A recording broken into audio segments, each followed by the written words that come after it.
இந்நாள் வரைக்கும் இந்த நிமிடம் வரைக்கும் தன்னை கண்ணின் இமையை போல் காத்து என்னுடைய தேவைகள் எல்லாவற்றையும் சந்தித்து ஒரு ஆசீர்வாதமான வாழ்க்கையை எமக்கு தந்த அந்த நல்ல தகப்பனை துதிப்பதற்கும் ஆராதிப்பதற்கும் நான் ஆகவே எல்லோரும் கண்களை மூடிக்கொண்டு everybody close your eyes பக்கத்தில் நிற்பவர்களை மறந்து விடுங்கள் உங்களுடைய வாழ்க்கையில் என்னென்ன பிரச்சனைகள் இருக்கிறதோ எல்லாவற்றையும் மறந்து விடுங்கள் எனவே ஆண்டவர் சொல்லியிருக்கிறார் முதலாவதாக என்னுடைய நீதியையும் என்னுடைய ராஜ்யத்தையும் தேடுங்கள் உங்களுடைய மனம் நாடுவதை கூட கொடுக்கப்படும் என்று ஆகவே உங்களுடைய கவலைகள் கஷ்டங்கள் எல்லாவற்றையும் ஒரு தினம் மறந்துவிட்டு முழு உள்ளத்தோடு முழு பலத்தோடு முழு ஆத்மாவோடு ஆண்டவரை ஆராதிப்போம் அன்புள்ளவர்களே.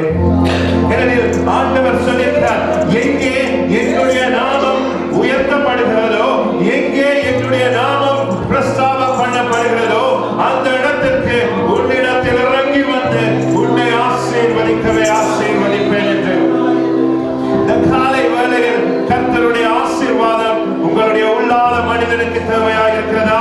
இந்த நேரம் கண்களை மூடி ஆண்டவரிடத்தில் கேளுங்கள் அன்புள்ளவர்களே. பிதாவே என்னை பலப்படுத்தும் ஆண்டவரே. கர்த்தாவே இந்த பூமியில் அப்பா உமக்கு